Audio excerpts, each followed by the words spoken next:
जय श्री कृष्ण। श्री सत्यनारायण भगवान की जय। शास्त्रों में बताया गया है कि सत्यनारायण व्रत कथा का पाठ करने से व्यक्ति को 1000 यज्ञ करने के बराबर पुण्य फल की प्राप्ति होती है।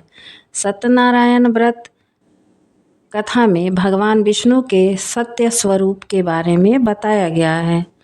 इस व्रत का पाठ करने से घर में सुख समृद्धि का वास होता है और भगवान विष्णु की कृपा बनी रहती है। एक समय की बात है, नैमिषारण्य तीर्थ में शौनक आदि 88,000 ऋषियों ने श्री सूत जी से पूछा, हे प्रभु, इस कलयुग में वेद विद्या रहित मनुष्यों को प्रभु भक्ति किस प्रकार मिल सकती है तथा उनका उद्धार कैसे होगा। हे मुनि श्रेष्ठ, ऐसा कोई तप बताइए जिससे थोड़े समय में ही पुण्य मिले और मनोवांछित फल भी मिल जाए। इस प्रकार की कथा सुनने की हम इच्छा रखते हैं। सर्वशास्त्रों के ज्ञाता सूत जी बोले, हे वैष्णवों में पूज्य, आप सभी ने प्राणियों के हित की बात पूछी है, इसलिए मैं एक ऐसे श्रेष्ठ व्रत आप लोगों को बताऊंगा जिसे नारद जी ने लक्ष्मी नारायण जी से पूछा था और लक्ष्मीपति ने मुनि श्रेष्ठ नारद जी से कहा था। आप सब इसे ध्यान से सुनिए।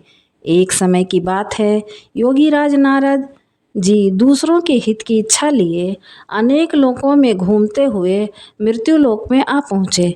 यहाँ उन्होंने अनेक योनियों में जन्मे प्रायः सभी मनुष्यों को अपने कर्मों द्वारा अनेक दुखों से पीड़ित देखा।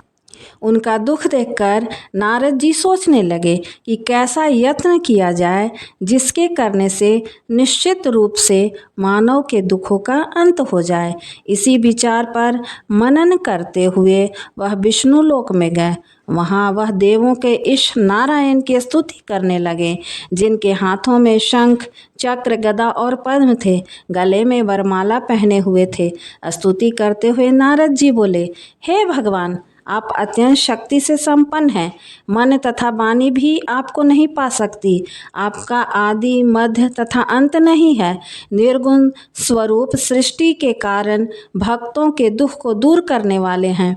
आपको मेरा नमस्कार है। नारद जी की स्तुति सुन विष्णु भगवान बोले, हे मुनि श्रेष्ठ, आपके मन में क्या बात है? आप किस काम के लिए पधारे हैं? उसे निसंकोच होकर कहो। इस पर नारद मुनि बोले कि मृत्युलोक में अनेक योनियों में जन्मे मनुष्य अपने कर्मों के द्वारा अनेक दुख से दुखी हो रहे हैं। हे नाथ, आप मुझ पर दया रखते हैं तो बताइए कि वो मनुष्य थोड़े प्रयास से ही अपने दुखों से कैसे छुटकारा पा सकते हैं। श्री हरि बोले, हे नारद, मनुष्यों की भलाई के लिए तुमने बहुत अच्छी बात पूछी। जिसके करने से मनुष्य मोह से छूट जाता है, वह बात मैं तुमसे कहता हूँ, उसे सुनो। स्वर्ग लोक व मृत्यु लोक दोनों में एक दुर्लभ उत्तम व्रत है जो पुण्य देने वाला है। आज प्रेम वश होकर मैं उसे तुमसे कहता हूँ। श्री सत्यनारायण भगवान का यह व्रत अच्छी तरह विधान पूर्वक करके मनुष्य तुरंत ही यहाँ सुख भोग कर मरने पर मोक्ष पाता है। श्री हरि के वचन सुन नारद जी बोले कि उस उत्तम व्रत का फल क्या है और उसका विधान क्या है? यह व्रत किसने किया था? इस व्रत को किस दिन करना चाहिए? सभी कुछ विस्तार में बताएं। नारद की बात सुनकर श्री हरि बोले, दुख व शोक को दूर करने वाला यह सभी स्थानों पर विजय दिलाने वाला व्रत है। मानव को भक्ति व श्रद्धा के साथ शाम को श्री सत्यनारायण की पूजा धर्म परायण होकर ब्राह्मणों व बंधु बांधवों के साथ करनी चाहिए। भक्ति भाव से ही नैवेद्य केले का फल, घी, दूध और गेहूं का आटा सवाया लें। गेहूं के स्थान पर साठी का आटा, शक्कर तथा गुड़ लेकर वह सभी भक्षण योग्य पदार्थों को मिलाकर भगवान को भोग लगाएं। ब्राह्मणों सहित बंधु बांधवों को भी भोजन कराएं। उसके बाद स्वयं भोजन करें। भजन कीर्तन के साथ भगवान की भक्ति में लीन हो जाएं। इस तरह से सत्यनारायण भगवान का यह व्रत करने पर मनुष्य की सारी इच्छाएं निश्चित रूप से पूरी होती हैं। इस कलिकाल अर्थात कलयुग में मनुष्य लोक में मोक्ष का यही एक सरल उपाय बताया गया है। श्री सत्यनारायण व्रत कथा का पहला अध्याय संपूर्ण। बोलिए श्री सत्यनारायण भगवान की जय। सत्यनारायण भगवान की व्रत कथा का दूसरा अध्याय। सूत जी बोले, हे ऋषियों, जिसने पहले समय में इस व्रत को किया था उनका इतिहास कहता हूँ, ध्यान से सुनो। सुंदर काशीपुरी नगरी में एक अत्यंत निर्धन ब्राह्मण रहता था। भूख प्यास से परेशान वह धरती पर घूमता रहता था। ब्राह्मणों से प्रेम करने वाले भगवान ने एक दिन ब्राह्मण का वेश धारण कर उसके पास जाकर पूछा, हे विप्र, नित्य दुखी होकर तुम पृथ्वी पर क्यों घूमते हो? दीन ब्राह्मण बोला, मैं निर्धन ब्राह्मण हूँ, भिक्षा के लिए धरती पर घूमता हूँ। हे भगवान, यदि आप इसका कोई उपाय जानते हो तो बताइए। वृद्ध ब्राह्मण कहता है कि सत्यनारायण भगवान मनोवांछित फल देने वाले हैं, इसलिए तुम उनका पूजन करो। इसके करने से मनुष्य सभी दुखों से मुक्त हो जाता है। वृद्ध ब्राह्मण बनकर आए सत्यनारायण भगवान उस निर्धन ब्राह्मण को व्रत का सारा विधान बताकर अंतर्धान हो गए। ब्राह्मण मन ही मन सोचने लगा कि जिस व्रत को वृद्ध ब्राह्मण करने के लिए कह गए हैं मैं उसे जरूर करूँगा। यह निश्चित करने के बाद उसे रात को नींद नहीं आई। वह सवेरे उठकर सत्यनारायण भगवान के व्रत का निश्चय कर भिक्षा के लिए चला गया। उस दिन निर्धन ब्राह्मण को भिक्षा में बहुत धन मिला, जिससे उसने बंधु बांधवों के साथ मिलकर श्री सत्यनारायण भगवान का व्रत संपन्न किया। सत्यनारायण का व्रत संपन्न करने के बाद वह निर्धन ब्राह्मण सभी दुखों से छूट गया और अनेक प्रकार की संपत्तियों से युक्त हो गया। उसी समय से यह ब्राह्मण हर माह इस व्रत को करने लगा। इस तरह से सत्यनारायण भगवान के व्रत को जो मनुष्य करेगा वह सभी प्रकार के पापों से छूटकर मोक्ष को प्राप्त होगा। जो मनुष्य इस व्रत को करेगा वह भी सभी दुखों से मुक्त हो जाएगा। सूत जी बोले, इस तरह से नारद जी ने नारायण जी का कहा हुआ श्री सत्यनारायण व्रत को मैंने तुमसे कहा। हे विप्रो, मैं अब और क्या कहूँ? ऋषि बोले, हे मुनिवर, संसार में उस विप्र से सुनकर और किस किस ने इस व्रत को किया, हम सब इस बात को सुनना चाहते हैं। इसके लिए हमारे मन में श्रद्धा का भाव है। सूत जी बोले, हे मुनियों, जिसने इस व्रत को किया वे सब सुनो। एक समय वही विप्र धन व ऐश्वर्य के अनुसार अपने बंधु बांधवों के साथ इस व्रत को करने को तैयार हुआ। उसी समय एक लकड़ी बेचने वाला बूढ़ा आदमी आया और लकड़ियाँ बाहर रखकर अंदर ब्राह्मण के घर में गया। प्यास से दुखी व लकड़हारा उनको व्रत करते देख विप्र को नमस्कार कर पूछने लगा कि आप यहाँ क्या कर रहे हो? तो उन्होंने बताया कि व्रत कर रहा हूँ तथा इसे करने से क्या फल मिलेगा, कृपया मुझे भी बताइए। ब्राह्मण ने कहा कि सब मनोकामनाओं को पूरा करने वाला यह सत्यनारायण भगवान का व्रत है। इनकी कृपा से मेरे घर में धन धान आदि की वृद्धि हुई है। विप्र से सत्यनारायण व्रत के बारे में जानकर लकड़हारा बहुत प्रसन्न हुआ। लेकर वह प्रसाद खाने के बाद वह अपने घर गया। लकड़हारे ने अपने मन में संकल्प किया कि आज लकड़ी बेचने से जो धन मिलेगा उसी से श्री सत्यनारायण भगवान का उत्तम व्रत करूँगा। मन में यह विचार को लेकर बूढ़ा आदमी सिर पर लकड़ियाँ रखकर उस नगर में बेचने गया जहाँ धनी लोग रहते थे। उस नगर में उसे अपनी लकड़ियों का दाम पहले से 4 गुना अधिक मिलता है। बूढ़ा प्रसन्नता के साथ दाम लेकर केले, शक्कर, घी, दूध, दही और गेहूं का आटा ले वह और सत्यनारायण भगवान के व्रत की अन्य सामग्रियों लेकर वह अपने घर गया। वहाँ उसने अपने बंधु बांधवों को बुलाकर विधि विधान से सत्यनारायण भगवान का पूजन और व्रत किया। इस व्रत के प्रभाव से वह बूढ़ा लकड़हारा धन पुत्र आदि से युक्त होकर संसार के समस्त सुख भोग कर अंतकाल में बैकुंठ धाम को चला गया। श्री सत्यनारायण व्रत कथा का दूसरा अध्याय संपूर्ण। बोलिए श्री सत्यनारायण भगवान की जय। सत्यनारायण भगवान की व्रत कथा का तीसरा अध्याय। सूत जी बोले, हे मुनि श्रेष्ठ, अब आगे की कथा कहता हूँ। पहले समय में एक उल्का मुख नामक का एक बुद्धिमान राजा था। वह सत्यवक्ता और जितेंद्रिय था। प्रतिदिन देव स्थानों में जाता और निर्धनों को धन देकर उनके कष्ट दूर करता था। उसकी पत्नी कमल के समान मुख वाली सती साध्वी थी। भद्रशिला नदी के तट पर उन दोनों ने श्री सत्यनारायण भगवान का व्रत किया। उसी समय साधु नाम का एक वैश्य आया। उसके पास व्यापार करने के लिए बहुत सा धन भी था।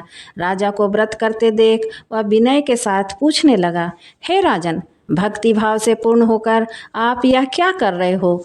मैं सुनने की इच्छा रखता हूँ, तो आप मुझे बताएं। राजा बोला, हे साधु, अपने बंधु बांधवों के साथ पुत्र आदि की प्राप्ति के लिए एक महाशक्तिमान श्री सत्यनारायण भगवान का व्रत व पूजन कर रहा हूँ। राजा के वचन सुनकर साधु आदर से बोला, हे राजन, मुझे इस व्रत का सारा विधान कहिए।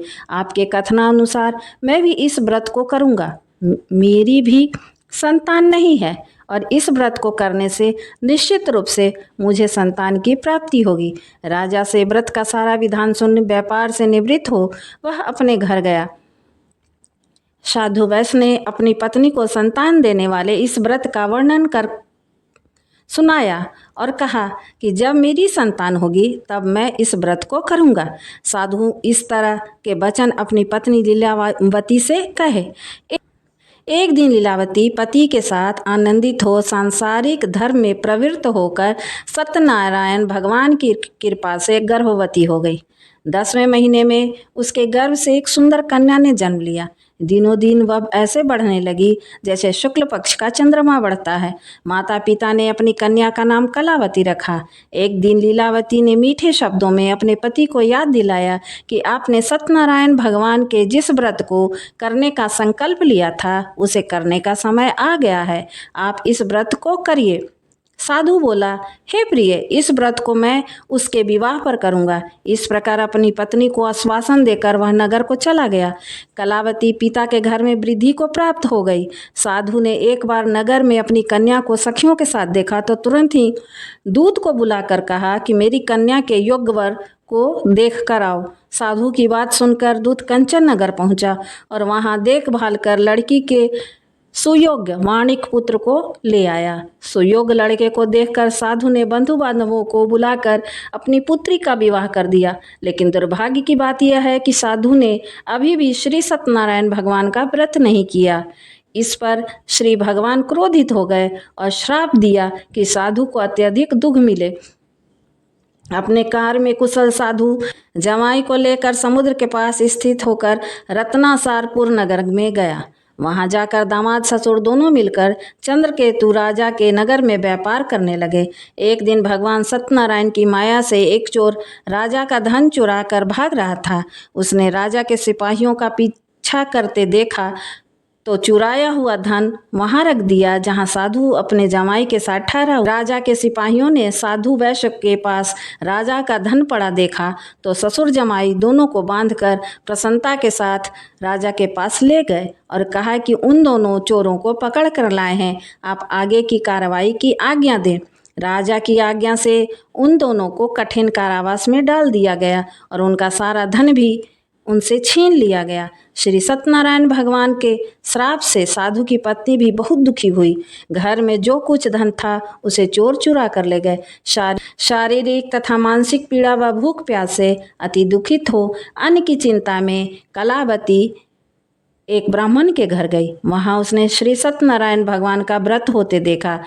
फिर कथा भी सुनी और प्रसाद ग्रहण कर वह रात को घर वापस आई। माता ने कलावती से पूछा, पुत्री, अब तक तुम कहाँ थी? तेरे मन में क्या है? कलावती ने अपनी माता से कहा, हे माता, मैंने एक घर में श्री सत्यनारायण भगवान का व्रत देखा है। कन्या के वचन सुन लीलावती भगवान के पूजन की तैयारी करने लगी। लीलावती ने परिवारजनों व बंधु बांधवों सहित सत्यनारायण भगवान का पूजन किया और उससे वर मांगा कि मेरे पति व जमाई शीघ्र घर आ जाएं। साथ ही यह प्रार्थना भी की कि हम सब का अपराध क्षमा करे। श्री सत्यनारायण भगवान इस व्रत से संतुष्ट हो गए और राजा चंद्रकेतु को अपने दर्शन देकर कहा, हे राजन, तुम उन दोनों वैश्यों को छोड़ दो और तुमने उनका जो धन लिया है उसे वापस कर दो। अगर ऐसा नहीं किया तो तुम्हारा धन, राज्य व संतान सभी नष्ट कर दूंगा। राजा को यह सब कहकर वह अंतर्ध्यान हो गए। प्रातःकाल राजा ने सभा में अपना सपना सुनाया। फिर बोले, वाणिक पुत्रों को कैद से मुक्त कर सभा में लाओ। दोनों ने आते ही राजा को प्रणाम किया। राजा मीठी वाणी में बोला, हे महानुभावों, भाग्यवश ऐसा कठिन दुख तुम्हें प्राप्त हुआ है, लेकिन अब तुम्हें कोई भय नहीं है। ऐसा कहकर उन दोनों को नए वस्त्राभूषण भी पहनाए और जितना धन उनका लिया था उसे दुगना धन वापस कर दिया। दोनों वैश्य अपने घर को चल दिए। श्री सत्यनारायण व्रत कथा का 3रा अध्याय संपूर्ण। बोलिए श्री सत्यनारायण भगवान की जय। सत्यनारायण भगवान की व्रत कथा का 4था अध्याय। सूत जी बोले, वैश्य ने मंगलाचार कर अपनी यात्रा आरंभ की और अपने नगर की ओर चल दिया। उसके थोड़ी दूर जाने पर एक दंडी वेशाधारी श्री सत्यनारायण ने उनसे पूछा, हे साधु, तेरे नाव में क्या है? अभिमानी वाणिक हंसता हुआ बोला, हे दंडी, आप क्यों पूछते हो? क्या धन लेने की इच्छा है? मेरी नाव में तो बेल व पत्ते भरे हुए हैं। वैश्य के कठोर वचन सुनकर भगवान बोले, तुम्हारा वचन सत्य हो। दंडी ऐसे वचन कहकर वहाँ से दूर चले गए। कुछ दूर जाकर समुद्र के किनारे बैठ गए। दंडी के जाने के बाद साधु वैश्य ने नित्य क्रिया के पश्चात नाव को ऊंची उठते देखकर अचंभा माना और नाव में बेल पत्ते आदि मेरी रक्षा करो और पहले के समान नौका में धन भर दो। साधु वैश्य के भक्तिपूर्वक वचन सुनकर भगवान प्रसन्न हो गए और उसकी इच्छानुसार वरदान देकर अंतर्ध्यान हो गए। ससुर जमाई जब नाव पर आए तो नाव धन से भरी हुई थी। फिर वे वहीं अपने राज्य के अन्य साथियों के साथ सत्यनारायण भगवान का पूजन कर अपने नगर को चल दिए। जब नगर के नज़दीक पहुँचे तो दूत को घर पर खबर करने के लिए भेज दिया। दूत साधु की पत्नी को प्रणाम करता हुआ कहता है कि मालिक अपने दामाद सहित नगर के निकट आ गए हैं। दूत की बात सुन साधु की पत्नी लीलावती ने बड़े हर्ष के साथ सत्यनारायण भगवान का पूजन कर अपनी पुत्री कलावती से कहा कि मैं अपने पति के दर्शन को जाती हूँ, तू कार्य पूर्ण कर शीघ्र आ जा। माता के ऐसे वचन सुन कलावती जल्दी में प्रसाद छोड़ अपने पति के पास चली। प्रसाद की अवज्ञा के कारण श्री सत्यनारायण भगवान रुष्ट हो गए और नाव सहित उसके पति को पानी में डुबो दिया। कलावती अपने पति को वहां न पाकर रोती हुई जमीन पर गिर गई। नौका को डूबा हुआ देखकर, कन्या को रोता हुआ देखकर साधु दुखी होकर बोला कि हे प्रभु, मुझसे तथा मेरी परिवार से जो भूल हुई है उसे क्षमा करें। साधु के दीन वचन सुनकर श्री सत्यनारायण भगवान प्रसन्न हो गए और आकाशवाणी हुई, हे साधु, तेरी कन्या मेरा प्रसाद छोड़कर आई है, इसलिए उसका पति अदृश्य हो गया है। यदि वह घर जाकर प्रसाद खाकर लौटती है तो उसका पति अवश्य मिलेगा। ऐसी आकाशवाणी सुन कलावती घर पहुंचकर प्रसाद खाती है और फिर आकर अपने पति के दर्शन करती है। उसके बाद साधु अपने बंधु बांधवों सहित श्री सत्यनारायण भगवान का विधि विधान से पूजन करता है। इस लोक का सुख भोग कर वह अंत में स्वर्ग को जाता है। सत्यनारायण भगवान की व्रत कथा का 5वां अध्याय। सूत जी बोले, हे ऋषियों, मैं और भी एक कथा सुनाता हूँ, उसे भी ध्यान पूर्वक सुनो। प्रजा पालन में लीन तुंगध्वज नाम का एक राजा था। उसने भी भगवान का प्रसाद त्याग कर बहुत ही दुख पाया। एक बार मन में जाकर वन पशुओं को मारकर वह बड़ के पेड़ के नीचे आया। वहाँ उसने ग्वालों को भक्ति भाव से अपने बंधुओं सहित सत्यनारायण भगवान का पूजन करते देखा। अभिमानवश राजा ने उन्हें देखकर भी पूजा स्थान पर नहीं गया और ना ही उसने भगवान को नमस्कार किया। ग्वालों ने राजा को प्रसाद दिया, लेकिन उसने वह प्रसाद नहीं खाया और प्रसाद को वहीं छोड़कर वह अपने नगर को चला गया। जब वह अपने नगर पहुंचा तो वहाँ सब कुछ तहस नहस हुआ पाया। तो वह शीघ्र ही समझ गया कि यह सब भगवान ने ही किया है। वह दोबारा ग्वालों के पास पहुंचा और विधि पूर्वक पूजा करके प्रसाद खाया तो श्री सत्यनारायण भगवान की कृपा से सब कुछ पहले जैसा हो गया। दीर्घकाल तक सुख भोगने के बाद मरणोपरांत उसे स्वर्गलोक की प्राप्ति हुई। जो मनुष्य परम दुर्लभ इस व्रत को करेगा तो भगवान सत्यनारायण की अनुकंपा से उसे धन्य धान्य की प्राप्ति होगी। निर्धन धनी हो जाता है और भयमुक्त हो जीवन जीता है। संतानहीन मनुष्य को संतान सुख मिलता है और सारे मनोरथ पूर्ण होने पर मानव अंत काल में वैकुंठ धाम को जाता है। सूत जी बोले, जिन्होंने पहले इस व्रत को किया है, अब उनके दूसरे जन्म की कथा कहता हूँ। वृद्ध सदानंद ब्राह्मण ने सुदामा का जन्म लेकर मोक्ष प्राप्त की। उल्कामुख नाम का राजा दशरथ होकर वैकुंठ को गए। साधु नाम के वैश्य ने मोरध्वज बनकर अपने पुत्र को आरे से चीरकर मोक्ष पाया। महाराज तुंगध्वज ने स्वयंभू होकर भगवान से भक्ति पूर्वक हो कर्म कर मोक्ष पाया। श्री सत्यनारायण व्रत कथा का 5वां अध्याय संपूर्ण हुआ। बोलिए श्री सत्यनारायण भगवान की जय। श्री सत्यनारायण भगवान की जय। वीडियो पसंद आया हो तो कृपया हमारे चैनल को लाइक, शेयर और सब्सक्राइब कर लें ताकि आगे आने वाले वीडियो की जानकारी आपको समय से पूर्व मिल जाए। धन्यवाद।